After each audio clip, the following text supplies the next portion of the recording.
సంస్థ ద్వారా ముందుకు వచ్చినట్టు తెలుస్తుంది. మీరు చేస్తున్నటువంటి సంస్థ బిఎస్ఎఫ్ఐ అనా? BSI BSI British society. ఒక్కసారి ఆ సంస్థ గురించి చెప్పండి మా. నీటి కోసం, ఆస్తుల కోసం, ఆధిపత్యం కోసం పోరాడుతున్న షోడశ పదాలలో శాంతి నింపాలని తను ఊహించింది. ఇంత గొప్పగా చెప్తున్నావు, బుద్ధుని యొక్క ఆలోచన విధానం ఇంత గొప్పగా ఉంటున్నాను. కానీ ఈ దేశంలో ఉన్నటువంటి ఈ బౌద్ధం మరి ఎందుకు ఇప్పుడున్నటువంటి పరిస్థితుల్లో అచేతనంగా మారిపోయింది? మిథ్య, దేవుడు లేడు, మానవుడే దేవుడు అని బౌద్ధం చెప్తుంది. కర్మలకు సంబంధించి పూర్వకర్మలు, ఆ తర్వాత కర్మలు ఉన్నాయని చెప్తున్న ఆ వ్యవస్థలకి అసలు కర్మనే లేదు, నువ్వే ఫలితం. What is the difference between Buddhism and Brahminism?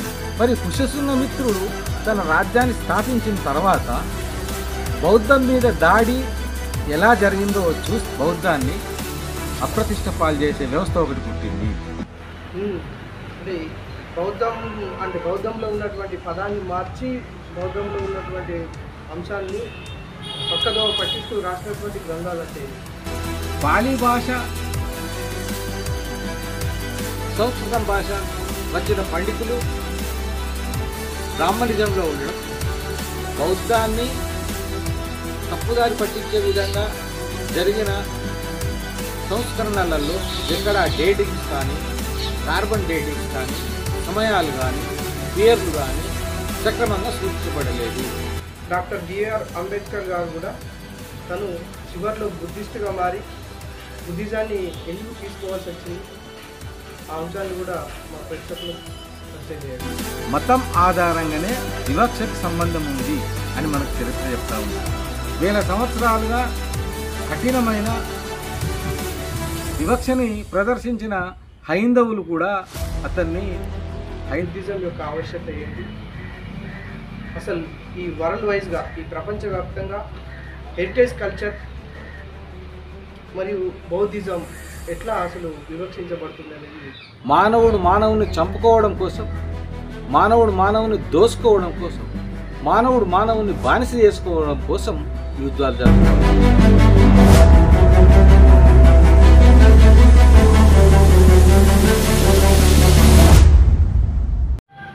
Hi అందరికీ నమస్తే, Jai Bhim. Welcome to BRK creations YouTube channel. గొప్ప ఉద్యమకారుడు, అంబేద్కరిస్టు, బుద్ధిస్టు, ఈ ప్రాంతంలో అనేక మందికి ఆదర్శంగా అనేక ప్రజలకు ఇక్కడ సహాయపడుతూ ఉద్యమాలలో పాలు పంచుకుంటూ ముందుకు నడిపిస్తున్నటువంటి వ్యక్తి ఆల్రా రమేష్ గారు. అన్న నమస్తే, జై భీమ్. జై భీమ్. అన్న మీరు మీ గురించి మా ప్రేక్షకులకు పరిచయం చేసుకుంటూ. నా పేరు ఆర్ల రమేష్ కడెం. నేను బిఎస్ఐ జిల్లా వైస్ ప్రెసిడెంట్గా పనిచేస్తున్నా. అంతేకాకుండా బుద్ధిస్ట్ ఫాలోవర్స్గా కూడా రీసెర్చ్ స్కాలర్ల వెంబడి ఉంటున్నా. బుద్ధిజం రీసెర్చ్లో పనిచేస్తున్నా. చాలా థ్యాంక్ యూ మా ఛానల్కి వచ్చినందుకు. మీ గురించి తెలిసింది, మీతో పాటు కూడా ఇక్కడ ఉన్నటువంటి ప్రజలు, అంబేద్కరిస్టులు, బుద్ధిస్టులు కూడా పనిచేస్తున్నారు. వాళ్ళకంటే ఇక్కడ ఉన్నటువంటి ఈ ప్రాంతంలో బుద్ధుని గురించి పరిచయం చేస్తూ అనేక ప్రాంతాలు తిరుగుతూ అనేక మందికి చాలా హెల్ప్ఫుల్గా ఉంటున్నటువంటి మీ గురించి తెలుసుకొని మీ దగ్గరకు వచ్చిన వల్ల ఈఎస్ఐ బ్రిటిష్ సొసైటీ. ఒక్కసారి ఆ సంస్థ గురించి చెప్పండి మా. భారతీయ బౌద్ధ మహాసభ దేశవ్యాప్తంగా తమ శాఖలతో పనిచేస్తుంది. భారతీయ బౌద్ధ మహాసభ వ్యవస్థాపకులైన డాక్టర్ బాబాసాహెబ్ అంబేద్కర్ ఫ్యామిలీ నేడు బిఎస్ఐ సంస్థని నడిపిస్తూ ఉన్నారు. బుద్ధుడి సిద్ధాంతాలని, బుద్ధుడి ఆచరణని, బౌద్ధం యొక్క విస్తరణని ఉద్దేశించి ఈ సంఘం పనిచేస్తూ ఉంది. భారతీయ బౌద్ధ మహాసభ శాఖలు ఒక భారతదేశ వ్యాప్తంగానే కాకుండా ఇంటర్నేషనల్ కూడా సంస్థ పనిచేస్తూ ఉంది. గౌతమ బుద్ధుడి బోధనల్ని, గౌతమ బుద్ధుడి ఆచరణల్ని, గౌతమ బుద్ధుడు ఈ సమాజానికి ఏం చెప్పాడో దాన్ని పరిచయం చేస్తూ సంఘం వ్యాప్తి చెందుతా ఉంది. ప్రధానంగా బౌద్ధం అనే విషయానికి వస్తే, మానవుడు తన జీవన విధానాన్ని మెరుగుపరుచుకుంటున్న తరుణంలో జరిగిన హింసాత్మక సంఘటనలని చూసిన గౌతమ బుద్ధుడు, శాక్యవంశ యువరాజు అయిన గౌతమ బుద్ధుడు తన ఆలోచనని ఆనాడు సమాజంతో పంచుకోవడం, హింసకి వ్యతిరేకంగా తను చర్యలు పాల్పంచుకోవడం జరిగింది. కానీ ఆనాటి సమాజం గౌతమ బుద్ధుడిని అంగీకరించకపోవడం వల్ల శాక్య వంశము యువరాజు అయిన గౌతమ బుద్ధుడు కలత చెంది, అసలు మానవుడి అభివృద్ధికి హింస అవసరమా, మరి హింస ద్వారా అభివృద్ధి అవుద్దా, మరి హింస ద్వారా అభివృద్ధి కానప్పుడు సభ్య సమాజం హింసను ఎందుకు ప్రోత్సహించాలి అనే ప్రశ్నలతో తను శాక్య రాజ్యం దాని చుట్టుపక్కల రాజ్యాలను కూడా తిరగడం జరిగింది. కానీ ఏ ఒక్క రాజ్యం కూడా తన అహింసా మార్గానికి అనుకూలంగా ప్రవర్తించలేకపోవడం వల్ల తను ఏదో ఒకటి సాధించేదానికి, హింసను ఈ ప్రపంచం నుంచి పారదోలడానికి ఒక కొత్త ప్రయోగం చేయాల్సిన అవసరం వచ్చింది. అదే క్రమంలో ఆనాడున్న 16 జనపదాలు, 16 జనపదాలలో బౌద్ధం సంపూర్ణంగా విస్తరించేదానికి బుద్ధుడి ఈ ఆలోచన క్రమం ఉపయోగపడింది. గౌతమ బుద్ధుడు తను జ్ఞానోదయం పొందిన తర్వాత బుద్ధుడిగా ఈ ప్రపంచానికి పరిచయం అయ్యాడు. కానీ గౌతముడు జ్ఞానోదయం కాకముందు తను అనుభవించిన శ్రమ, తను అనుభవించిన పరిస్థితులు అతని జ్ఞానోదయానికి మూల కారణాలుగా నిలుస్తాయి.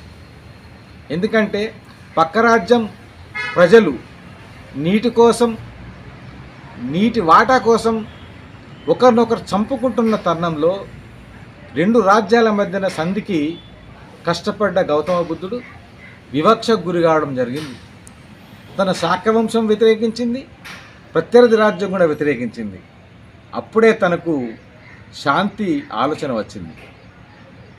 నీటి కోసం, ఆస్తుల కోసం, ఆధిపత్యం కోసం పోరాడుతున్న 16 జనపదాలలో శాంతి నింపాలని తను ఊహించిండు. ఆ ఊహ నిజం కావడానికే బౌద్ధం మార్గమైంది. 16 జనపదాలలో 14 జనపదాలు గంగానది పరివాహక ప్రాంతంలో, హిమాలయ పాద ప్రాంతంలో ఉంటే 2 జనపదాలు మాత్రం తెలంగాణ ప్రాంతంలో ఉన్నాయి. అవి అసక, మసక. ఈ 2 జనపదాలలో ప్రధానమైంది బాదన్కుర్తి. అస్మక జనపదమే నేడున్న మన ప్రాంతం. అంటే 16 జనపదాలను తాకిన బౌద్ధం దక్షిణాదికి ఇంత సుదీర్ఘ ప్రయాణం చేసి బాదన్కుర్తికి రావడం అనేది అసలు ఆనాటి సమాజం ఊహించని విషయం. 16 జనపదాల్లో తన శాంతి కపోతాన్ని ఎగరవేసిన గౌతమ బుద్ధుడు దక్షిణ భారత్కు వచ్చి దక్షిణ భారత్లోని అస్మక జనపదంలో కూడా తన శాంతి కపోతాన్ని వ్యతిరేక జరిగింది. మరి ఒకసారి 16 జనపదాల చరిత్రను చూసుకుంటే ఎన్నో యుద్ధాలు జరిగేవి, ఎంతోమంది రాజులు చనిపోయేవాళ్ళు, రాజ్యాలు రక్తహితమయ్యేవి. అదేవిధంగా ఎంతోమంది యుద్ధాలలో ఓడిపోయేవారు, గెలిచేవారు. కానీ గౌతమ బుద్ధుడి ఆలోచన విధానాన్ని అంగీకరించిన రాజులు వాళ్ళ రాజ్యంలో బౌద్ధాన్ని స్వీకరించడం వలన అసలు యుద్ధాలే లేకుండా పోయిన సంఘటన మనకు 16 జనపదాలలో కనిపిస్తుంది. అంతేకాకుండా గౌతమ బుద్ధుడి ఆలోచన పూర్తిగా దుఃఖంని ఆధారం చేసుకొని తిరుగుతూనే ఉంటుంది. ఎందుకంటే మనిషికి కోరికలే కారణం, ఆ కోరికలు దుఃఖానికి కారణం. కోరికల్ని జయించి దుఃఖాన్ని జయించవచ్చు, దాని ద్వారా మనిషి హింసకు దూరంగా జీవించవచ్చు, శాంతిని ప్రపంచానికి చాటవచ్చు అనేదే బౌద్ధం. మరి కోరికల్ని అదుపులో పెట్టుకోవడం అనేది ఆధ్యాత్మిక సమస్యగా కనిపిస్తూ ఉంది. అంటే దీనికి ఆత్మజ్ఞానం కోసం యోగా అవసరం, శారీరక వ్యాయామం కోసం ఒక శారీరక వ్యవస్థ అవసరం వచ్చినాయి. మరి గౌతమ బుద్ధుడు ఇటువంటి విధానాన్ని అవలంబిస్తూ తన యోగా ద్వారా, శారీరక హింసల ద్వారా శరీరాన్ని కంట్రోల్ చేయడం, తన అదుపులో పెట్టుకోవడమే లక్ష్యంగా పెట్టుకొని పనిచేయడం జరిగింది. అదే జ్ఞానోదయానికి కారణమైంది. జ్ఞానోదయం కావడానికి చాలా కారణాలు ఉన్నాయి. ఆధ్యాత్మిక కారణాలు ఉన్నాయి, హింసాత్మక కారణాలు ఉన్నాయి, ప్రజా హింసకు సంబంధించిన కారణాలు కూడా ఉన్నాయి. కానీ ప్రధానమైన కారణం ఒక హింసను మాత్రమే తీసుకోవడం జరిగింది. మరి గౌతమ బుద్ధుడు షోడశ జనపదాలలో తన బౌద్ధాన్ని ప్రచారం చేసేదానికంటే ముందు గౌతమ బుద్ధుడుగా మారిన తర్వాత ఒక్కడే. మరి తను పొందిన జ్ఞానాన్ని ఈ ప్రపంచానికి తెలియజేయడానికి ఏం చేయాలి అని అనుకున్నప్పుడు తనను బుద్ధుడు కావడానికి ముందు కలిసిన మిత్రులు, తత్వవేత్తలు, తనతో తత్వశాస్త్రాన్ని తర్కించిన వ్యక్తులు, వాళ్ళందరినీ కలిసి తను ఏ జ్ఞానాన్ని పొందిండో ఆ జ్ఞానం అంటే కోరికలు మానవుడి దుఃఖానికి కారణం, కోరికల్ని త్యజించి దుఃఖాన్ని నిర్మూలించడం ద్వారా మనం శాంతిని పొందొచ్చు. మనం శాంతిని పొందినప్పుడే నిజమైన శాంతిని ప్రపంచానికి ఇవ్వగలుగుతాం అని చెప్పడం జరిగింది. ఈ మాసంలోనే గౌతమ బుద్ధుడు తన మొదటి ఆలోచన విధానాన్ని తన శిష్యులతో పంచుకున్న నెల ఇది. ఈ వర్షవాస కార్యక్రమంలో గౌతమ బుద్ధుడు తన ఆలోచన విధానాన్ని ఎక్కడో ఒక చోట కూర్చుండి ఉపదేశాలు చేయడం కంటే గ్రామాన తిరిగి తన బోధనల్ని విస్తృతపరచాలనుకున్న అంశమే వర్షవాస్ కార్యక్రమం.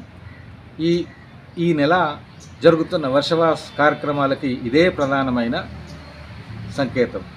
గౌతమ బుద్ధుడి ఆలోచనలు ప్రచారం చేయడానికి ఈ నెలను ప్రత్యేకంగా ఎందుకు తీసుకోవడం జరిగింది అంటే గౌతమ బుద్ధుడు మొట్టమొదటిసారి తన 3 శిష్యులతో తన ఆలోచన విధానాన్ని పంచుకున్న మాసం ఇది. మరి ఇటువంటి బౌద్ధం ఆసియా ఖండంలో అన్ని దేశాలలో తన ప్రచారాన్ని పొందింది. ఎంతోమంది రాజులు, ఎంతోమంది తన వెంట తిరుగుతున్న తర్కశాస్త్ర మేధావులు తన బౌద్ధాన్ని విపరీతంగా 4 మూలల దశ దిశల విస్తరించే విధంగా తమ కార్యక్రమాన్ని చేపట్టడం జరిగింది. బౌద్ధం గురించి ఇంత గొప్పగా చెప్తున్నావు, బుద్ధుని యొక్క ఆలోచన విధానం ఇంత గొప్పగా ఉంటున్నారు.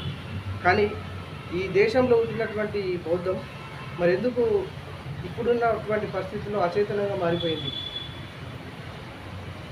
బౌద్ధం తన ఆచరణాత్మక కార్యక్రమం ద్వారా ఆసియా ఖండంలో ప్రపంచవ్యాప్తంగా విస్తరించిన సందర్భంలో నేడున్న పరిస్థితి బౌద్ధాన్ని ఆచేతన వ్యవస్థలో కనిపిస్తుంది.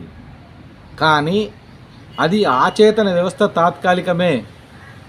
బౌద్ధం జ్ఞానం, తర్కం ఈ ప్రపంచానికి శాంతినిచ్చిన సందేశం. ఈ సందేశం విశ్వవ్యాప్తంగా ఎప్పటికీ ఉంటుంది.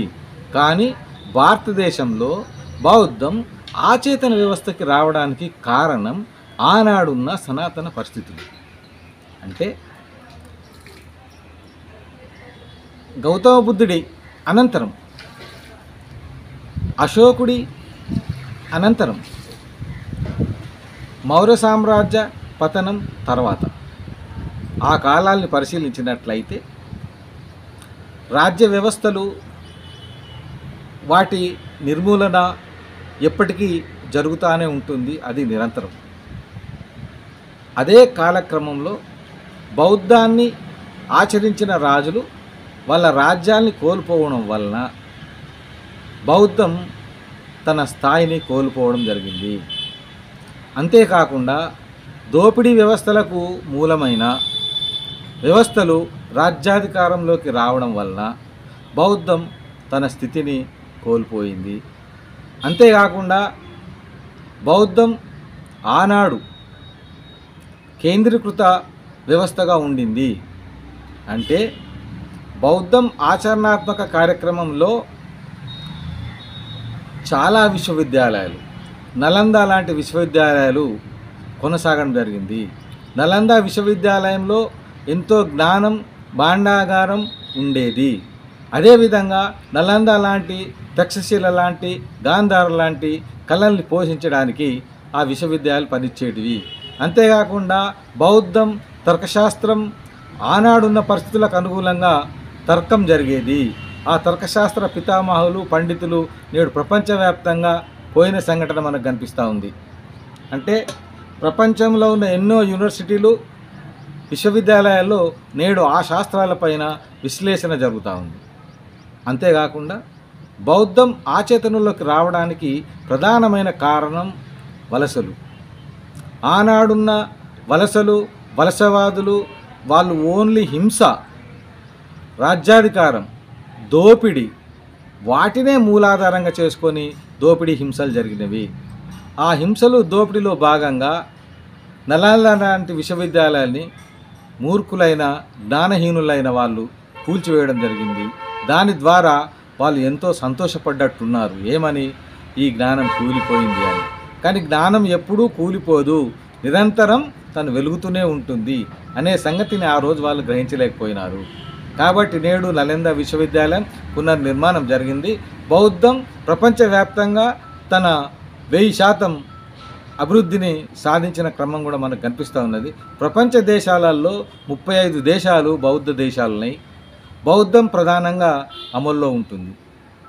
మరి ప్రపంచంలో ఉన్న 198 దేశాల్లో 35 దేశాలు బౌద్ధాన్ని అనుసరిస్తున్నప్పుడు బౌద్ధం ఎక్కడ నిర్మూలించబడిందో, నిర్మూలిస్తున్నాం అనుకునే వాళ్ళు వేసుకునే ప్రశ్న ఇది. సనాతనం, బ్రాహ్మణిజం, ఆధ్యాత్మికం, కర్మ ఈ సిద్ధాంతాలను ఆధారంగా చేసుకొని నడుస్తున్న కొన్ని వ్యవస్థల్ని బౌద్ధం చీల్చి చెండాడింది. దేవుడి ఆధారంగా నడుస్తున్న వ్యవస్థని కొల్లగొట్టడానికి అసలు దేవుడే మిథ్య, దేవుడు లేడు, మానవుడే దేవుడు అని బౌద్ధం చెప్పింది. కర్మలకు సంబంధించి పూర్వకర్మలు, ఆ తర్వాత కర్మలు ఉన్నాయని చెప్తున్న ఆ వ్యవస్థలకి అసలు కర్మనే లేదు, నువ్వే ఫలితం, నీ దుఃఖమే నీ కారణం, నీ కోరికలే నీ ఫలితాన్ని ఇస్తాయి, కాబట్టి ఇంకా నీకు ఎక్కడో వేరే ఫలితాలు ఉండయి అని బౌద్ధం చెప్పింది. స్వర్గం నరకం విషయంలో అసలు స్వర్గము లేదు, నరకము లేదు, ఇప్పుడు నువ్వు అనుభవిస్తున్నదే అంతా, ఇదే నీ నిజమైన జీవితం, ఈ జీవితంలోనే నువ్వు జ్ఞానివి కావాలి అంటూ అప్పదీపోభవ అనే సందేశాన్ని ఇచ్చింది. అప్పదీపోభవ అంటే ఎవరికి వాళ్ళే వెలగాలి తప్ప ఎవరు వెలిగించరు అనేది దాని ప్రధాన అంశం. అది ఈ మాసంలో గౌతమ బుద్ధుడు ఇచ్చిన ఆఖరి సందేశమే అప్పదీపోభవ. అంటే అప్పదీపోభవ సందేశాన్ని ఇచ్చిన గౌతమ బుద్ధుడు ఎవరికి వాళ్ళను జ్ఞానులను కమ్మని చెప్పాడే తప్ప ఎవరో వచ్చి జ్ఞానుని చేస్తే జ్ఞానవంతులు అవుతారు అనేది అతని ఉద్దేశం కాదు. కానీ సనాతనంలో కానీ మిగతా విషయాల్లో కానీ గురువు ఉండడం, గురువుకి శిష్యులు ఉండడం, శిష్యులు జ్ఞానవంతులు కావడం, గురువుకు లేని జ్ఞానం శిష్యులకు రాదు అని చెప్పుకోవడం జరుగుతూ ఉంది.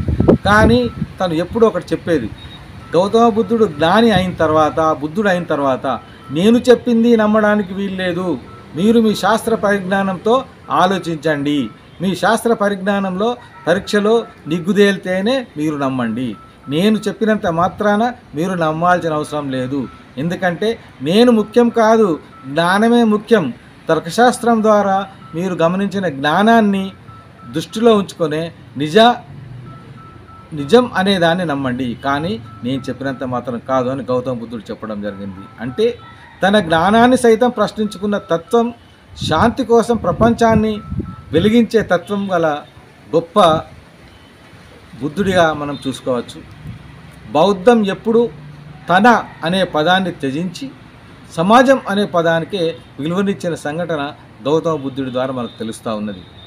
రాజభోగాలను విడిచిపెట్టి రాజ్య హింసను పారదోలడానికి ఒక రాజకుమారుడు బయటకు వచ్చి బౌద్ధాన్ని వ్యవస్థీకరించడం అనేది అది మన భారతదేశం యొక్క అదృష్టం. ఎందుకంటే ఈ ప్రపంచంలో ఎంతోమంది మేధావులు దేవుళ్ళు సృష్టించబడ్డారు, కానీ గౌతమ బుద్ధుడు మాత్రం ఈ భారతదేశం యొక్క నడిగడ్డపైనే గుర్తించబడిన మేధావి బుద్ధుడు అని మనం చెప్పుకోవచ్చు. ఎందుకంటే ఎక్కడో వలసవాద తత్వాలు, వలసవాద దేవుళ్ళు భారతదేశంలో కనిపిస్తూ ఉంటాయి. వాళ్ళ తత్వం కానీ వాళ్ళ శాస్త్రం కానీ మనకు సంబంధించింది అయి ఉండదు. కానీ ఈ గడ్డపై ఈ భారత అవనిలో తను జ్ఞానాన్ని పొంది ఇదే భారత భూమి నుండి విదేశాలకు సైతం ప్రపంచ దేశాలకు సైతం తన జ్ఞానాన్ని విస్తరించిన వ్యక్తిగా, గొప్ప వ్యక్తిగా, బుద్ధుడిగా మనం గౌతమ బుద్ధుని చూడవచ్చు. కానీ ఈ విలువ ఇంకే మిగతా బుద్ధులకి ఉండదనేదే. ఎందుకంటే ఈ భారతదేశ పరిస్థితులకు అనుకూలంగా ఈ సిద్ధాంతం ప్రతిపాదించడం జరిగింది. కానీ మిగతా అవన్నీ కూడా వాళ్ళ ప్రాంతాలకు సంబంధించి అనుసరించబడినవే. కానీ భారతదేశంలో మాత్రం బౌద్ధం ఇక్కడి ప్రజలు, ఇక్కడి సంస్కృతి, ఇక్కడి మానవ జీవనానికి అనుకూలంగా నెలకొల్పబడింది. అన్నగారు బుద్ధిజం గురించి, బుద్ధుని గురించి చాలా గొప్పగా అందులో ఉన్నటువంటి అంశాలను చాలా లేవనెత్తి ప్రజలకు, మా ప్రేక్షకులకు అర్థమయ్యే విధంగా చెప్తున్నారు. కానీ what is the difference between Buddhism and Brahminism? ఈరోజు మనం చరిత్రను ఒకసారి పరిశీలించినట్లయితే మనకు ఒక అంశం ప్రస్ఫుటంగా కనిపిస్తూ ఉంటుంది. అదేమిటంటే చరిత్రలో ఓడిపోయిన రాజుల చరిత్ర ఎక్కడ చరిత్రలో కనిపించదు, కానీ గెలిచిన రాజునే పొగడతా చరిత్రంతా అతని చుట్టే తిరుగుతుంది. ఇది చారిత్రకంగా జరిగిన సత్యం. మరి ఓడిపోయిన రాజుకు మంచితనం, న్యాయం, నీతి ఉండదా? ఉండకుండానే తను రాజు ఎట్లయిండు, తను ప్రజలను ఎట్లా పరిపాలించిండు? ఇదే మన ముందున్న క్వశ్చన్. అదేవిధంగా ఎప్పుడైతే బౌద్ధం మీద దాడులు జరుగుతున్న తరుణంలో చరిత్రకారులు కూడా చాలా తప్పులు చేశారు. అంటే తెలిసి చేశారా, కావాలని చేశారా అనే దాన్ని పరిశీలిస్తే కావాలనే తప్పుడు చరిత్రలు రాసినట్టు మనకు కనిపిస్తూ ఉంటుంది. ఇప్పుడు మన పాఠ్యపుస్తకాలలో కానీ ప్రభుత్వ చరిత్రలో కానీ ఒక అంశాన్ని మనం పరిశీలిద్దాం. అదేంటంటే నలంద విశ్వవిద్యాలయాన్ని తురుష్కులు దండయాత్రలో ధ్వంసం చేసినట్లుగా చరిత్ర చెప్తా ఉన్నది 11వ శతాబ్దంలో. కానీ వాస్తవంగా నలంద విశ్వవిద్యాలయం అంతకు ముందే భారతీయ చక్రవర్తులచే 4 దఫాలుగా దాడులు చేయడం జరిగింది. దాంట్లో ఉన్న మాంక్స్ని, తర్వాత బుద్ధిస్టు విద్యార్థుల్ని చంపడం జరిగింది, దాన్ని డిస్ట్రాయ్ చేయడం కూడా జరిగింది. కానీ చరిత్రలో వాస్తవంగా చరిత్రలో ఇది ఉంటుంది, కానీ బయట ప్రపంచానికి ప్రచారం జరిగేది మాత్రం తురుష్కుల దండయాత్రల వల్లనే నలంద యూనివర్సిటీ డిస్ట్రాయ్ అయిందని చెప్తా ఉన్నారు. కానీ అదే తరుణంలో సనాతన ధర్మానికి సంబంధించిన రాజులు కానీ, హైందవ ధర్మానికి సంబంధించిన రాజులు కానీ, బ్రాహ్మణులకి ఆధిపత్యంలో ఉండే రాజులు కానీ నలందాని, మిగతా విశ్వవిద్యాలయాన్ని డిస్ట్రాయ్ చేసినట్టుగా చరిత్రలో ఉంది. దాన్ని ప్రపంచానికి తెలియజేయాల్సిన అవసరం ఉన్నది. ఎందుకంటే రాజు మంచోడు కానప్పుడు, రాజకీయ నైపుణ్యం లేనప్పుడు ప్రజలు రాజుగా అంగీకరించరు. ఆ విషయాన్ని మనం ప్రస్ఫుటంగా చూడవచ్చు చరిత్రలో. అంతేకాకుండా పుష్యశృంగమిత్రుడు బృహద్దత్తుని నమ్మక ద్రోహం ద్వారా జయించి అనైతిక విషయాలలో లోబర్చుకుని పుష్యశృంగమిత్రుడు తన రాజ్యాన్ని స్థాపించడం జరిగింది. మరి పుష్యశృంగమిత్రుడు తన రాజ్యాన్ని స్థాపించిన తర్వాత బౌద్ధం మీద దాడి ఎలా జరిగిందో చూస్తే మనకు కొన్ని విస్మయం కల్పించే విషయాలు కనిపిస్తూ ఉంటాయి. ఏంటంటే పుష్యశృంగమిత్రుడు తన రాజ్యంలో ఒక బౌద్ధ భిక్షువు తల నరికి తెస్తే ఒక అనాయిస్తాన్ని ప్రకటించడం అది దౌర్భాగ్యం. అంతేకాకుండా నలంద విశ్వవిద్యాలయంలో ఉన్న సర్వజ్ఞానాన్ని తను బ్రాహ్మణీకరించడానికి చేసిన ఎత్తుగడలు మనకు కనిపిస్తూ ఉంటాయి. అసలు బౌద్ధం రెండో సంగీతిలో ఓన్లీ భాషా ప్రాతిపదికన మాత్రమే విడిపోవడం జరిగింది. పుష్యశృంగమిత్రుడి తర్వాత చాలామంది బ్రాహ్మణులు బౌద్ధాన్ని వ్యతిరేకిస్తూ సనాతనాన్ని ముందుకు తీసుకొస్తూ ఒక ఏజెండాని బౌద్ధంలో ప్రవేశపెట్టారు. అది సంస్కృతం భాషకు మాత్రమే ఒక వర్గం అయితే పాలీ భాషకు సంబంధించిన ఇంకొక వర్గం. అంటే బౌద్ధం రెండు ముక్కలుగా చీలిపోయింది ఓన్లీ సంస్కృతం పాలీల మధ్యనే. మరి సంస్కృతంని మనం ఒకసారి పరిశీలించినప్పుడు బౌద్ధంలో ఉన్న మూల సూత్రాలకు వ్యతిరేకంగా, బౌద్ధంలో ఉన్న ఆచరణాత్మక కార్యక్రమానికి వ్యతిరేకంగా, బౌద్ధంలో ఉన్న బౌద్ధ భిక్షువుల సిస్టంకు వ్యతిరేకంగా ఈ చర్యలు మనకు కనిపిస్తూ ఉంటాయి. అంతేకాకుండా ఎప్పుడైతే సంస్కృత ఆధారంగా బౌద్ధం విభజించబడిందో సంస్కృత పండితులు పాలీ భాషలో ఉన్న బౌద్ధ మూలసూత్ర గ్రంథాలని తమకు అనుకూలంగా, అంటే సనాతన ధర్మానికి అనుకూలంగా బౌద్ధంలో ఉన్న మూలసూత్రాలకు వ్యతిరేకంగా రీరైట్ చేయడం జరిగింది. అంటే తిరిగి గ్రంథాలని రాయడం జరిగింది. ఆ తర్వాత బౌద్ధం మూడో భాగంగా విడిపోయింది. అప్పటికి సనాతనం, బ్రాహ్మణిజం, హైందవం కలిసి నడిపిస్తున్న సంస్థలు అనేకంగా పుట్టుకురావడంతో బౌద్ధం దాని మూలసూత్రాలకు దూరంగా ఈ వ్యవస్థలు నడుస్తుండడం చూసి బౌద్ధానికి సంబంధించిన మూలసూత్రాలను పాలీ భాషను అంటుపెట్టుకుని ఉండే ఒక వ్యవస్థ వేరు కావడం జరిగింది. అంటే సంస్కృతం ఆధారంగా అప్పుడు బౌద్ధానికి వ్యతిరేకంగా బౌద్ధంలో నుండే ఇంకొక వ్యవస్థ పుట్టుకురావడం జరిగింది. ఇది బౌద్ధాన్ని చాలా హీనపరిచింది. అంతేకాకుండా బౌద్ధంలో లేని ఆత్మల్ని, బౌద్ధంలో లేని విషయాల్ని ప్రచారంలోకి వచ్చాయి. ఈ మధ్యకాలంలో ఒక చర్చ జరుగుతూ ఉంది. అసలు ఆత్మల్ని, పునర్జన్మల్ని వ్యతిరేకించిన గౌతమ బుద్ధుడు, దేవుడు అనే కాన్సెప్ట్ను వ్యతిరేకించిన గౌతమ బుద్ధుడు పాలీ భాషలో రచించబడ్డ గ్రంథాలకు భిన్నంగా మళ్ళీ పాలీకి అంటే భిన్నంగా రాయబడిన గ్రంథాలలో దేవుడి ప్రస్తావనలు తేవడం, గౌతమ బుద్ధుడిని దేవుడిగా చూపించడం, అంతేకాకుండా కర్మ కాండల విషయంలో కొంత జోక్యాన్ని కల్పించడం, దేవుడి ప్రస్తావనకి భిన్నంగా ఉన్న బౌద్ధాన్ని కలుషితం చేయడం, ఆత్మలు ఉన్నట్టు ప్రచారం చేయడం, ఇదంతా రెండో భాగంలో జరుగుతూ ఉంది. పాలీ భాషలో ఉన్న ప్రధానమైన అంశం భాష అయితే పాలీ భాషలో ఉన్న మూల సూత్రాలకు భిన్నంగా తయారైన ఇంకొక విభాగమే మనం ఇప్పుడు చూస్తూ ఉన్నాం. మరి దీంట్లో ఆత్మల్ని గౌతమ బుద్ధుడు వ్యతిరేకించిన విషయం ఉంటుంది, దేవుడి కాన్సెప్ట్ గౌతమ బుద్ధుడు వ్యతిరేకించిన విషయం ఉంటుంది, శాంతికి మూలాధారమైన కోరికల్ని మనం త్యజించాల్సిన అవసరం ఉందని చెప్పడం జరుగుతుంది. ఇవి మాత్రం ఈ రెండో విభాగంలో కనిపించవు. అదే ఇప్పుడున్న బౌద్ధానికి ప్రత్యామ్నాయ బౌద్ధం. ఈ సందర్భంగా నేను ఒక విషయాన్ని తెలియదలుచుకున్నా. ఏంటంటే భారతీయులు విశ్వాసాల నిర్వహణలో, విశ్వాసాల నిర్మూలనలో సిద్ధహస్తులు అనేది ప్రపంచవ్యాప్తంగా ఉన్న నానుడి.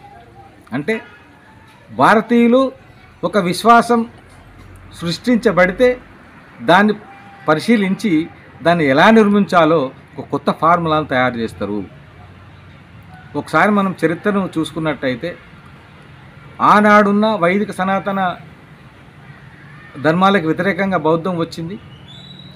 ఆ బౌద్ధాన్ని నిర్మూలించడానికి అదే సైనిక అప్పటి బ్రాహ్మణ వ్యవస్థ దాంట్లోకి చొరబడి బౌద్ధాన్ని కలుషితం చేసింది. అంటే ఏదైతే బౌద్ధం లేదన్నదో దాన్నే చూపిస్తూ కొత్త బౌద్ధాన్ని పుట్టించి బౌద్ధాన్ని అప్రతిష్ట పాలు చేసే వ్యవస్థ ఒకటి పుట్టింది.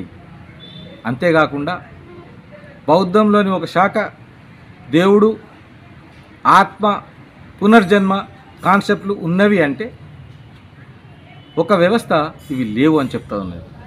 అంటే బౌద్ధం కాంట్రవర్సీ వ్యవస్థగా మారింది. దీన్ని బుద్ధిజాన్ని అనుసరించే వ్యక్తులు తప్పకుండా గ్రహించి పనిచేయాల్సిన అవసరం ఉంది. గౌతమ బుద్ధుడి ప్రధాన సూత్రాలైన ఆత్మలు, దేవుడు, కర్మ అనే విషయాల్ని బౌద్ధం ప్రచారం చేయడానికి ముందుకు రావడం అనేదే అది బ్రాహ్మణిజానికి అనుకూలంగా మారింది. వాస్తవంగా బౌద్ధం పాలి భాష బుద్ధుడి మూల సూత్రాలు ఆధారంగా నడవాల్సింది. ఆ ఆలోచన విధానానికి వ్యతిరేకంగా కూడా ఒక శాఖ ఏర్పడడం జరిగింది. ఇది బుద్ధిస్టు తప్పకుండా గమనించాలి. ఈ విషయాలన్నింటినీ డాక్టర్ బాబాసాహెబ్ అంబేద్కర్ గారు క్లియర్గా తన రచనలలో పేర్కొనడం కూడా జరిగింది. మరి ఈరోజు మనం బౌద్ధం బ్రాహ్మణిజం మధ్యన ఒక అంశాన్ని పరిశీలించినప్పుడు ఎంతవరకు ప్రపంచంలో మొట్టమొదటిసారి దళితులకి, మహిళలకి ఒక శాంతి సందేశాన్ని ఇచ్చిన చరిత్ర గౌతమ బుద్ధుడికే కనిపిస్తుంది. అమరపాలిని సైతం తను బౌద్ధ భిక్షుగా స్వీకరించడం జరిగింది. అంటే భిక్షుత్వంలోకి దళితుల్ని ఆనాడు రాజ్యం అంటే బహిష్కరించిన వ్యక్తుల్ని, మహిళల్ని బౌద్ధం స్వీకరించింది. కానీ అప్పటి నుండి ఇప్పటి వరకు కూడా మహిళల్ని, సమాజం విసిరివేయబడ్డ దళిత బహుజనుల్ని ఎక్కడా కూడా బౌద్ధం దూరం చేయలే. వాళ్ళందరికీ అండగా నిలబడింది. అది గౌతమ బుద్ధుడి కాలంలో క్రీస్తు శకం 3-4 శతాబ్దంలోనే ఈ విషయం జరిగింది. అంటే మొట్టమొదటిసారి కులానికి, మతానికి వ్యతిరేకంగా మానవత్వాన్ని ప్రచారం చేస్తూ బౌద్ధం అందరు ప్రజల్ని తనలో ఇముడ్చుకుంది. అది బౌద్ధానికి ప్రధాన వ్యవస్థగా ఉంటుంది. అంటే బౌద్ధంలో ఉన్నటువంటి పదాన్ని మార్చి బౌద్ధంలో ఉన్నటువంటి అంశాన్ని పక్కదో పట్టిస్తూ రాసినటువంటి గ్రంథాలు అంటే గౌతమ బుద్ధుడి అనంతరం బౌద్ధం ఎన్నో శాఖలుగా విడిపోయింది. దానికి ఒక ప్రధాన కారణాన్ని మనం గమనించవచ్చు. ఏంటంటే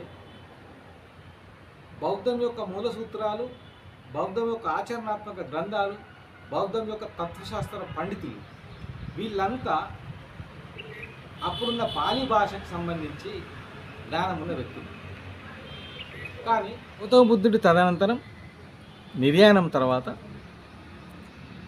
పాలి భాష గ్రంథాలే బౌద్ధానికి మూలాధారంగా ఉండిన సమయంలో గౌతమ బుద్ధుడి అనుచరులు, అనునాయులందరూ పాలి భాషనే ప్రధానమైన భాషగా తమ గ్రంథీకరణ జరిగింది. కానీ ఎప్పుడైతే సంస్కృతం అనే భాష విషయానికి వస్తే పాలి భాష మహాయానంగా విడిపోయిన తర్వాత, మహాయానంగా విడిపోయిన తర్వాత మహాయాన శాఖకు సంస్కృతమే మూలాధారంగా కనిపిస్తూ ఉంది. ఎందుకంటే పాలి భాష, సంస్కృతం భాష వచ్చిన పండితులు బ్రాహ్మణిజంలో ఉండడం, కానీ పాలి భాష,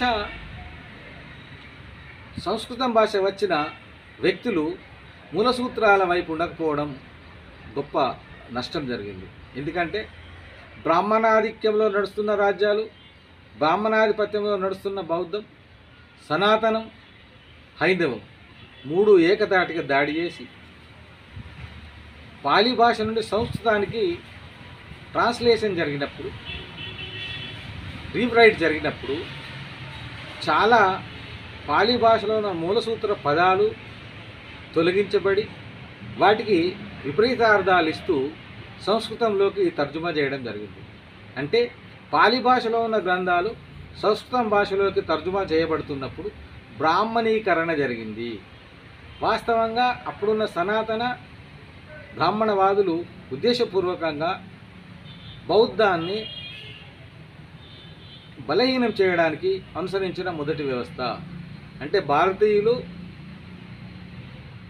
విశ్వాసాల నిర్మూలనలో సిద్ధహస్తులు అని చెప్పడానికి ఇదే ప్రధాన తార్కాణం. ఎందుకంటే ఒక విశ్వాసం ఈ ప్రపంచంలో వచ్చటానికి ముందు, దానికంటే ముందున్న ఒక విశ్వాసంలో ఉన్న కొన్ని తప్పుల్ని, ఒడిదుడుకుల్ని, మానవ అభివృద్ధికి సహకరించిన వ్యవస్థల్ని దృష్టిలో పెట్టుకుని ఇంకొక వ్యవస్థ నిర్మాణం జరుగుతుంది. అదే ప్రత్యామ్నాయం.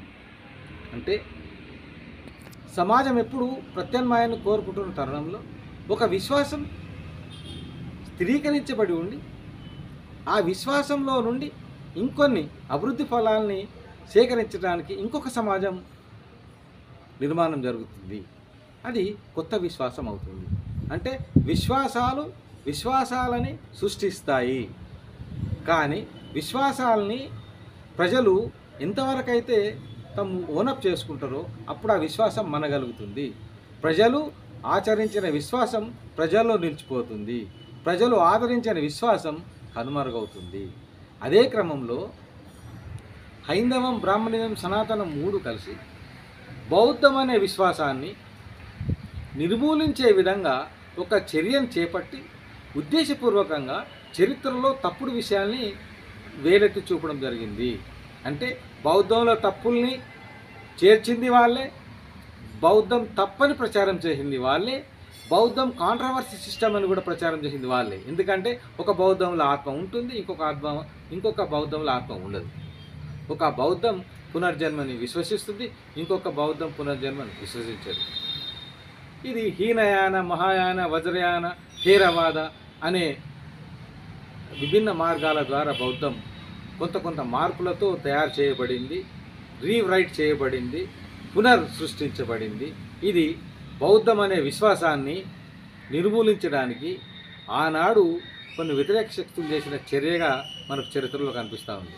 ఎందుకంటే ప్రపంచవ్యాప్తంగా ఎక్కడ వెతికినా బౌద్ధ చరిత్ర కనిపిస్తుంది, బౌద్ధానికి సంబంధించిన కార్బన్ డేటింగ్స్ కనిపిస్తూ ఉంటాయి, బౌద్ధంకి సంబంధించిన శిల్ప సంపద కనిపిస్తూ ఉంది, బౌద్ధంకు సంబంధించిన రాజుల చరిత్ర కనిపిస్తూ ఉంది, బౌద్ధం సంస్కరించబడిన ప్రపంచ దేశాలు కనిపిస్తూ ఉంటాయి.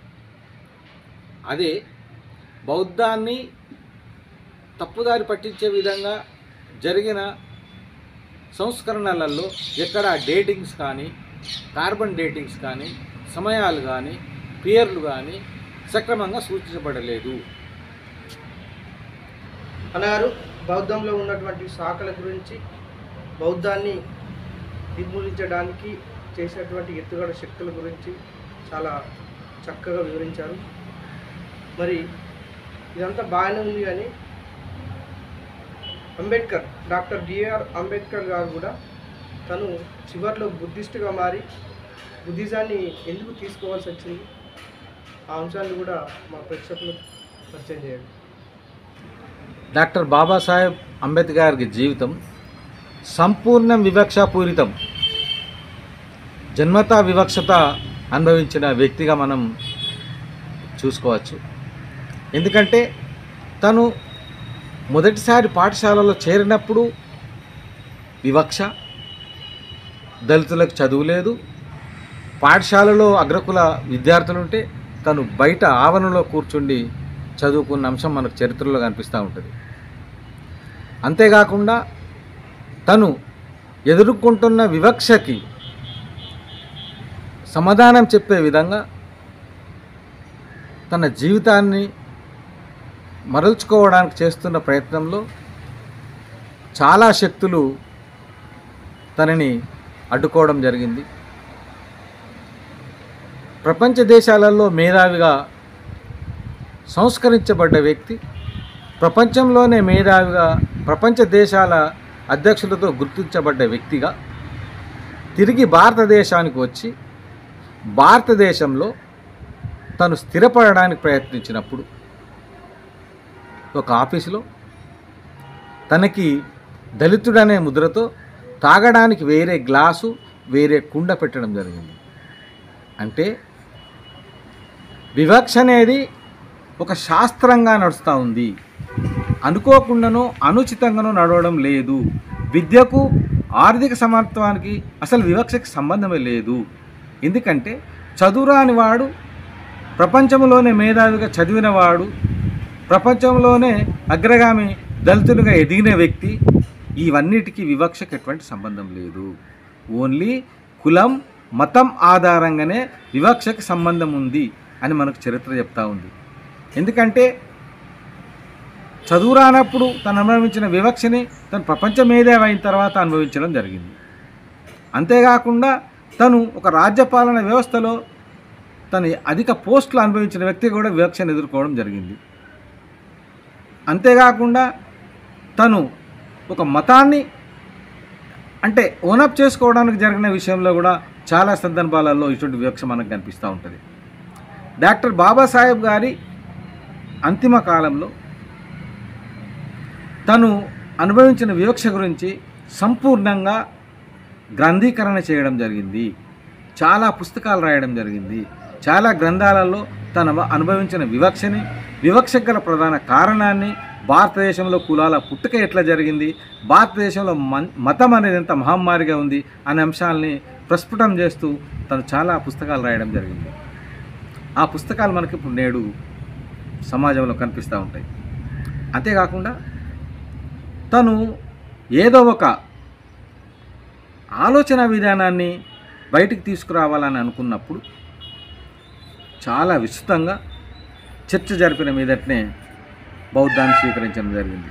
ఎందుకంటే క్రిస్టియన్ మతం వాళ్ళు తనని క్రిస్టియన్గా మారమని పదే పదే అడిగినప్పుడు, ఇస్లాంకు సంబంధించిన వాళ్ళు తనను వాళ్ళు ఇస్లాం స్వీకరించమని పదే పదే అడిగినప్పుడు తను చెప్పిన సందర్భం అంతా ఒకటే: మీ మతాలన్నీ అశాస్త్రీయమైనవి, శాస్త్రపూరితమైనవి కావు, కానీ నా ప్రజలకు కావాల్సింది శాస్త్రీయమైన విద్యా విధానం, శాస్త్రీయమైన ఆచరణ కార్యక్రమం కావాలి అని తను అడగడం జరిగింది.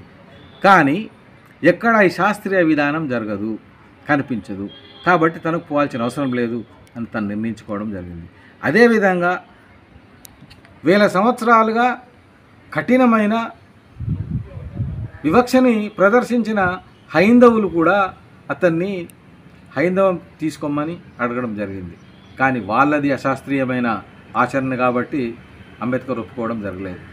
కానీ తను బౌద్ధంలో తీసుకున్నప్పుడు బౌద్ధం శాస్త్రీయమైన ఆచరణ విధానం కలిగి ఉండి మానవ సమాజ అభివృద్ధికి తోడ్పడే విధంగా ఉండి, ఈ ప్రపంచానికి హింసను దూరం చేసే విధంగా ఉండి, శాంతిని పరిపుష్టి చేసే విధంగా ఉండి, సర్వ మానవాళిని తనలో ఇముడ్చుకునే తత్వాన్ని కలిగి ఉండడం వల్ల డాక్టర్ బాబాసాహెబ్ అంబేద్కర్ గారు బౌద్ధానికి తను ఆచరణాత్మక కార్యక్రమంలో పాల్గొనడానికి తన జీవితాన్ని అంకితం చేయడానికి ఒప్పుకోవడం జరిగింది.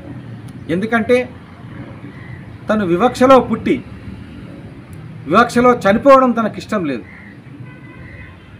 అంటే చావు సైతం వివక్షకు గురవుతున్న తరుణంలో తను ఒక పదాన్ని వాడడం జరిగింది: నేను పుట్టడం నా చేతిలో లేదు, కానీ నేను చావడం మాత్రం నా చేతిలో ఉంది అంటూ తన బౌద్ధాన్ని స్వీకరించి బౌద్ధ ఆచరణాత్మక కార్యంలో తన అంతిమ శ్వాసను విడవడం జరిగింది. అంటే అశాస్త్రీయమైన వాదనలకి, అశాస్త్రీయమైన జీవన విధానానికి, అశాస్త్రీయమైన అశాంతి పోరాటాలకి దూరంగా శాంతియుతమైన జీవనానికి, శాస్త్రీయమైన ఆలోచన విధానానికి, మానవ పురోభివృద్ధికి అనుకరించే బౌద్ధాన్ని స్వీకరించి తను 10,000 మందితో బౌద్ధం స్వీకరించడం జరిగింది. ఆ రోజు జరిగిన ఈ సంఘటన ప్రపంచానికే ఒక కొత్త వింతగా ఏర్పడింది. అంటే ప్రపంచంలో అంతవరకు ఇంత కొత్త ఆలోచన విధానాన్ని కలిగించిన వ్యక్తిగా డాక్టర్ బాబాసాహెబ్ అంబేద్కర్ని మనం చూడవచ్చు. అన్నగారు, అంబేద్కర్ గారు చివరిలో తీసుకున్నటువంటి బుద్ధిజం అతను బుద్ధునిగా మారినటువంటి విషయాలను మా ప్రేక్షకులకు చాలా అర్థవంతంగా అర్థమయ్యేటట్లు వివరించి చెప్పారు. చివరిగా ఇప్పుడున్నటువంటి పరిస్థితుల్లో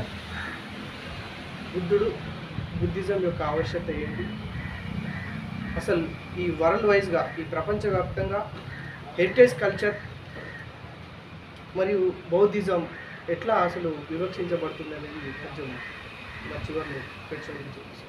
ఈరోజు మనం ప్రపంచ చరిత్రని ఒకసారి పరిశీలించినట్లయితే ఇజ్రాయెల్ పలాస్తీనా యుద్ధం, ఇండియా పాకిస్తాన్ యుద్ధం, రష్యాలో ఉక్రెయిన్ యుద్ధం, ఇంకొక చోట ఇంకొక యుద్ధం, ఈ యుద్ధాలన్నీ చూసినప్పుడు మానవ హననం దీని ప్రధాన లక్ష్యంగా కనిపిస్తూ ఉన్నది. అంటే మానవుడు మానవుని చంపుకోవడం కోసం, మానవుడు మానవుని దోసుకోవడం కోసం, మానవుడు మానవుని బానిస చేసుకోవడం కోసం ఈ యుద్ధాలు జరుగుతూ ఉన్నాయి. మరి యుద్ధాల ద్వారా ఏం జరుగుతుంది అంటే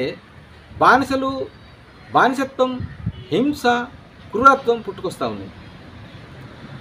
ఈ ప్రపంచంలో మానవాభివృద్ధి కావడానికి ఈ విషయాలు అవసరమా? మానవుడు అభివృద్ధి చెందడానికి ఎక్కడా హింస జరగలేదు, ఎక్కడ దాడి జరగలేదు, ఎక్కడ రక్తతర్పణ జరగలేదు. మరి అటువంటి సమాజాన్ని కోరుకున్న బౌద్ధం నేడు అవసరం ఉంది ప్రపంచానికి. అంటే భారతదేశంలో ఎక్కడ బుద్ధిజం ఆధారంగా, ఆ ఫిలాసఫీ ఆధారంగా నడుస్తున్న దేశాలు ప్రపంచంలోనే అగ్రగామి దేశాలుగా, మానవాభివృద్ధిలో అగ్రగామి దేశాలుగా నేడు మనకు కనిపిస్తూ ఉంది. కానీ బౌద్ధానికి భిన్నంగా ఉన్న దేశాలలో నిత్యం యుద్ధాలు, నిత్యం అశాంతి, నిత్యం రక్తతర్పణ జరుగుతూ ఉంది. ఇది మనం చూస్తూ ఉన్నాం. మరి ప్రపంచంలో ప్రతి దేశం సమకాలీన పరిస్థితులకు అనుకూలంగా అభివృద్ధి కావడానికి శాంతి అవసరం, మేధోపరమైన యుద్ధం అవసరం. కానీ హింసాత్మకమైన యుద్ధం కాదు. మేధోపరమైన యుద్ధం అంటే మేధావులు చర్చించుకోవాలి, మేధస్సు చర్చించబడాలి, కొత్త ఆవిష్కరణలు జరగాలి. ఆ ఆవిష్కరణలు మానవ ప్రయోజనానికి ఉపయుక్తంగా కూడా ఉండాలి. మానవుడు శాస్త్ర సాంకేతిక రంగాలలో అభివృద్ధి చెందాలి. అంటే తప్పకుండా బౌద్ధం అవసరం. ఎందుకంటే ప్రతినిత్యం హింసతో, ప్రతినిత్యం రక్త తర్పణతో, ప్రతినిత్యం యుద్ధోన్మానంతో, ప్రతినిత్యం దోపిడీతో, ప్రతినిత్యం మానవుడు తన అస్తిత్వాన్ని కోల్పోయే పరిస్థితిని కూడా మనం చూస్తూ ఉన్నాం. కానీ బౌద్ధంలో ఎక్కడ ఈ విషయాలు కనిపించవు. బౌద్ధంలో సమానత్వం, శాస్త్రీయ విధానం, మానవుడి పురోభివృద్ధికి అవసరమైన తర్కశాస్త్రం, అటువంటి తర్కించిన విషయాల్లో అభివృద్ధి చెందిన కొత్త సాంకేతికతని కోరుకోవాల్సిన అవసరం ఉంది. మరి నూతన సాంకేతికత, నూతన ఆవిష్కరణ, నూతన ప్రపంచం, శాంతియుతమైన ప్రపంచం, దుఃఖానికి దూరంగా మానవుడు, దోపిడికి దూరంగా సమాజం ఉండాల్సిన అవసరాన్ని బౌద్ధం ఖచ్చితంగా చెప్తుంది. అందులోనే అప్పదీపోభవ అని చెప్తుంది. ప్రతి మానవుడు తనకు తాను జ్ఞానిగా కావడానికి ప్రయత్నం చేయాలి అని చెప్తా ఉంది. బౌద్ధం మీద ఒక దుష్ప్రచారం జరుగుతూ ఉంది. ఏమదంటే బౌద్ధం ఎక్కడ అశాస్త్రీయమైన పోకడలో లేదు, కానీ అశాస్త్రీయమైన పోకడగా చూపించబడతా ఉంది. అదే ఇప్పుడు నేను మీ ముందు చెప్పబోతా ఉన్నా. త్రిశరణ్ పంచశీల్ తీసుకున్నప్పుడు త్రిశన్లో నమో తస్స భగవతో అర్హతో సమ్మాసం బుద్ధస్య అని చెప్తా ఉంది. బుద్ధం శరణం గచ్చామి అంటే బుద్ధుడికి శరణు జోరమని చెప్పడమే కానీ గౌతమ బుద్ధుడికి శరణు జోరమని చెప్పడం అస్సలు కాదు. బుద్ధులు ఈ ప్రపంచంలో ఎక్కడ బుద్ధులున్నా, అంటే ఎక్కడ జ్ఞానవంతులున్నా ఆ జ్ఞానానికి శరణు జోరమని చెప్తా ఉంది. కానీ ఒక బుద్ధుడికి నిర్దిష్టంగా ఫలానా అని చెప్పడం లేదు. గౌతమ బుద్ధుడి కంటే ముందు 27 మంది బుద్ధులు ఉన్న సంగతిని కూడా మనం గమనించాలి. అంటే ఎప్పుడు కూడా బౌద్ధం జ్ఞానాన్ని స్వీకరిస్తుంది, జ్ఞానాన్ని గౌరవిస్తుంది, జ్ఞానానికి తను శరణు చూస్తుంది అని చెప్తా ఉన్నాం. సంఘం శరణం గచ్చామి. ఏ సంఘం? నువ్విక్కడున్న సంఘం కాదని చెప్తా ఉన్నాం. ఏంటి? ఎక్కడైతే జ్ఞానులు ఉన్న సంఘం ఉంటుందో, బుద్ధులు ఉన్న సంఘం ఉంటుందో ఆ సంఘానికి శరణం జోరమని చెప్తుంది. అంటే జ్ఞానానికి శరణం జోరమని, జ్ఞానంతో ఉన్న బుద్ధులు జ్ఞానుల సంఘానికి శరణం జోరమని చెప్తుంది. మరి సంఘం అంటే తన పనిచేస్తున్న సంఘమే సంఘమా?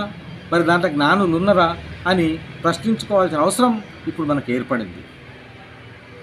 మరి సంఘం శరణం గచ్చామి, బుద్ధం శరణం గచ్చామి, దమ్మం శరణం గచ్చామి అని చెప్తున్నప్పుడు దమ్మం అంటే ఏ దమ్మం? జ్ఞానులు చెప్పిన జ్ఞాన మార్గమే దమ్మం. జ్ఞానులు ఉన్న సంఘమే సంఘం, జ్ఞానమున్న వ్యక్తే బుద్ధుడు. ఇది బౌద్ధంలో ప్రధాన సూత్రం. మరి ఇప్పుడు ఈ అవసరం మానవాళికి ఉన్నది. దానిని స్వీకరించడం, జ్ఞానాన్ని స్వీకరించడం, జ్ఞానమున్న సంఘాలకి అనుకూలంగా పనిచేయడం, జ్ఞానమున్న బోధనల్ని మనం ఆచరణాత్మకంగా పెట్టడం, ఇవన్నీ సైంటిఫిక్గా ఉండే విధంగా అక్కడ చూడడం బౌద్ధం నేర్పుతూ ఉంది.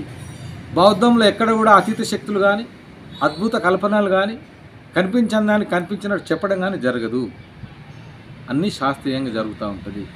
ప్రపంచ దేశాలలో శాస్త్రీయ ఆవిష్కరణలు జరుగుతున్న తరుణంలో బౌద్ధం మానవాళికి చాలా అవసరమై ఉన్నది, ఆచరణాత్మకంగా అయి ఉన్నది.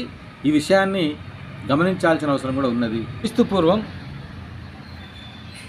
3-4 శతాబ్దం తర్వాత బౌద్ధం తన విశ్వరూపాన్ని ప్రదర్శిస్తున్న తరుణంలో బౌద్ధానికి సంబంధించి వివక్ష ఎప్పుడైతే 8-9వ శతాబ్దంలో బౌద్ధంపై వివక్ష జరుగుతూ ఉందో అప్పటి పాలకుల నుండి నేటి వరకు బౌద్ధం సంపూర్ణంగా వివక్షాపూరితమై ఉన్నది.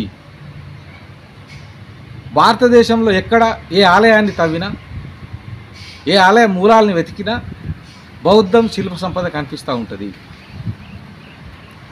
ఎక్కడ బౌద్ధం యొక్క మూలసూత్రం ఆధారంగానే మిగతా తత్వవేత్తలు మనకు కనిపిస్తూ ఉంటారు. శంకరాచార్యుల వారు శైవాన్ని ప్రచారం చేస్తూ వెళుతున్న తరుణంలో బౌద్ధానికి ప్రేరేపితమై బౌద్ధమే నిజమైన మానవాళికి అవసరం అనే ఒక నిశ్చల స్థాయికి వచ్చినప్పుడు అప్పుడున్న యాంటీ బౌద్ధిజం వ్యవస్థ శంకరాచార్యుల్ని మీ వల్ల బౌద్ధం ప్రచారం జరుగుతుంది తప్ప శైవం జరగదని తనని మ్యాన్పులేట్ చేసి శైవాన్ని ప్రేరేపిస్తూ బౌద్ధం మీద విపరీతమైన దాడులు జరిగినాయి. శంకరాచార్యుల వారి ఆత్మకథలో మనకి ఈ విషయం కనిపిస్తూ ఉంటుంది. బౌద్ధాన్ని తనకు ప్రత్యామ్నాయంగా నాశనం చేయబడుతుంది అని శంకరాచార్యులు ఒప్పుకున్న సంఘటన ఉంది. మనకు శంకరాచార్యులకు సంబంధం లేకుండానే శంకరాచార్యులు వెనుక ఉన్న సంస్థ బౌద్ధాన్ని తీవ్రంగా నష్టపరిచింది. అంతేకాకుండా మనం ఎక్కడ చూసినా బౌద్ధ సంపద మనకు కనిపిస్తూ ఉంటుంది. ఒక చిన్న విషయాన్ని మనం గ్రామీణ వ్యవస్థ నుంచి పట్టణ వ్యవస్థ దాకా పరిశీలిస్తే బుద్ధుడికి సంబంధించిన ఆనవాళ్ళు దొరికితే, బౌద్ధానికి సంబంధించిన చరిత్ర దొరికితే దాన్ని మ్యూజియంలో పెడతా ఉన్నారు. అది మ్యూజియంకే పరిమితం అవుతూ ఉన్నది. లక్షలాది ఎకరాల భూమి బౌద్ధం ప్రస్థానంలో ఉన్న భూమి ఆక్రమణకు గురవుతూ ఉన్నది. అదే సనాతనానికి హైందవానికి సంబంధించిన ఏదైనా ఒక విగ్రహం శిల్ప సంపద దొరికినప్పుడు అక్కడ గుళ్ళు కట్టడం, పూజలు జరపడం, భూమిని ఆక్రమించడం జరుగుతూ ఉంది. అంతేకాకుండా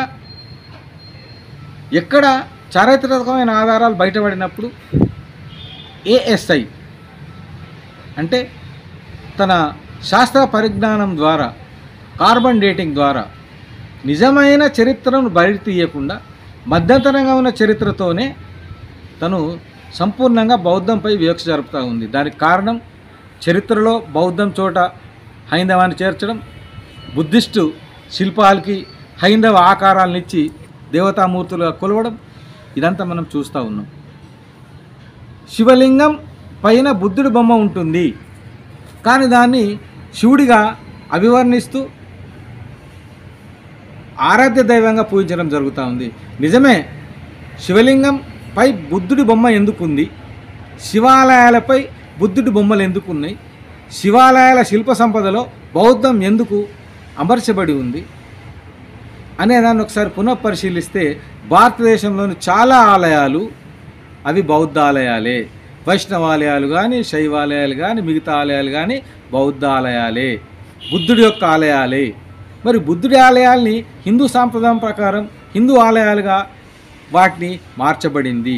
ఈ మార్చబడిన దానికి కారణం బౌద్ధం యొక్క హీనతత్వం, హైందవం యొక్క అగ్రతత్వం కనిపిస్తూ ఉంది మనకు. ప్రపంచంలో ఉన్న హెరిటేజ్ సెంటర్లలో చూసినప్పుడు బుద్ధుడి యొక్క బౌద్ధానికి సంబంధించిన ఆనవాళ్ళు బయటకు వచ్చినప్పుడు ప్రభుత్వాలు ఉద్దేశపూర్వకంగా నిర్లక్ష్యం చేస్తూ మిగతా వాటికి ప్రాధాన్యతనిస్తున్నాయి. అంటే క్రీస్తు పూర్వం జరిగిన సంఘటనలు ఉన్న బాదన్కుర్తి లాంటి ప్రదేశాలని ఈ భారతదేశంలో హెరిటేజ్ వాళ్ళు గుర్తించకపోవడం అనేది కూడా మన దౌర్భాగ్యమే. ఎందుకంటే క్రీస్తు పూర్వం నుండి ఇప్పటి వరకు నిలిచి ఉన్న బౌద్ధ క్షేత్రం బాదన్కుర్తి. ఆనాడున్న బుద్ధుడి పాదాలు కనిపిస్తూ ఉన్నాయి, బుద్ధుడి స్తూపాలు కనిపిస్తున్నాయి, చైత్య స్తూపాలు కనిపిస్తూ ఉన్నాయి. బుద్ధుడు రాసిన మార్గంలో అప్పటి కాలంలోనే ఇక్కడికి బుద్ధుడి శిష్యులు వచ్చి బోధనలు చేసినట్టు కనిపిస్తూ ఉంది. కానీ హెరిటేజ్ వాళ్ళు ఈ విషయాన్ని పట్టించుకోవడం లేదు. బాదన్కుర్తికి సంబంధించిన అంశాన్ని హైదరాబాద్లోని హెరిటేజ్ సెంటర్ వాళ్ళకి ఎన్నిసార్లు విన్నవించినా దీన్ని పురాతత్వ శాఖ నుంచి పరిశీలనలు జరగడం లేదు, దీన్ని గుర్తించడం లేదు. అంతేకాకుండా చాలా అంటే గోదావరి పరిసర ప్రాంతాల్లో సంపూర్ణంగా బౌద్ధం ప్రచారంలో ఉండింది.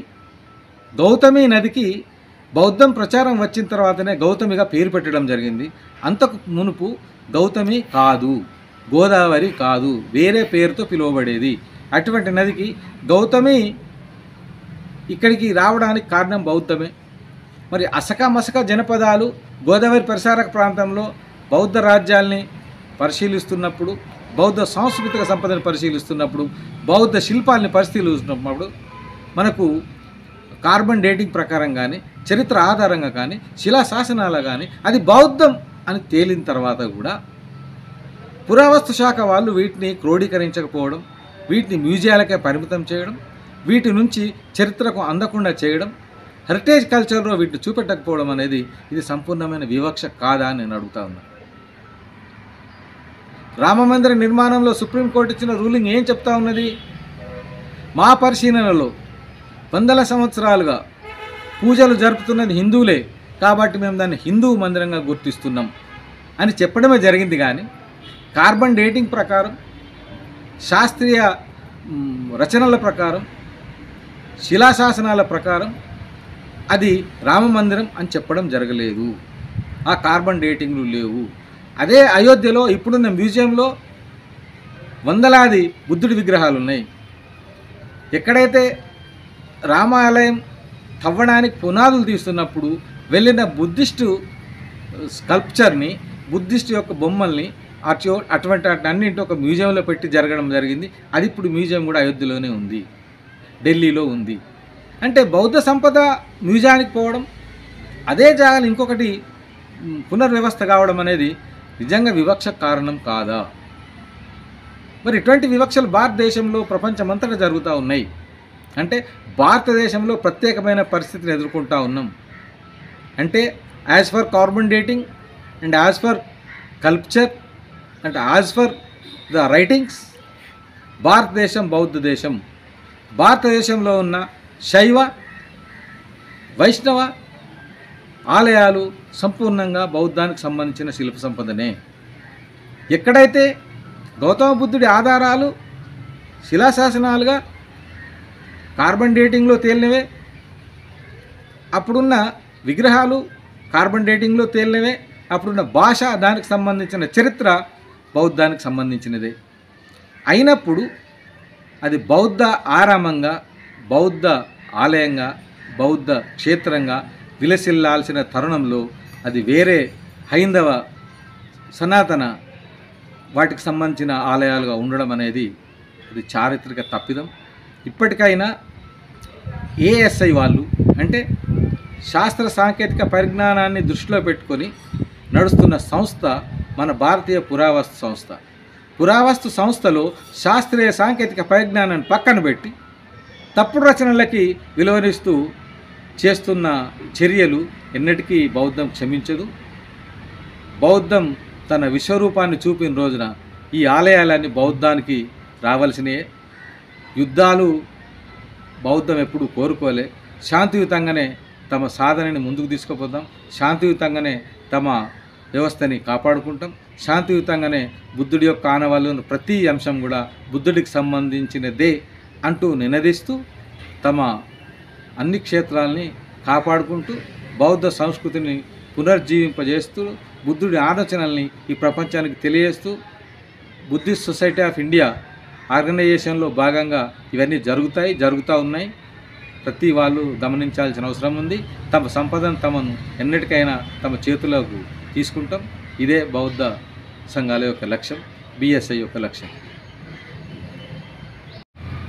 బీఆర్కే ఛానల్ ద్వారా నాకు ఈ అవకాశం ఇచ్చినందుకు బొమ్మెన రాజ్ కుమార్ గారికి నేను జై విముల్, జై బుద్ధ, నమో బుద్ధ తెలియజేస్తూ ఉన్నా.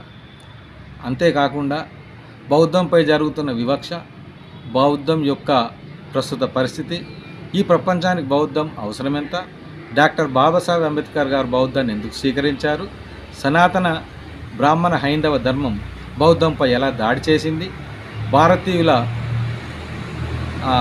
విశ్వాసాల నిర్మూలన, విశ్వాసాల నిర్వహణ అంశంపై దేశాన్ని నేను తెలియజేయడం జరిగింది. ఈ విషయానికి వస్తే తమ్ముడికి నేను హృదయపూర్వకంగా జైబులు తెలియజేస్తూ ఉన్నా.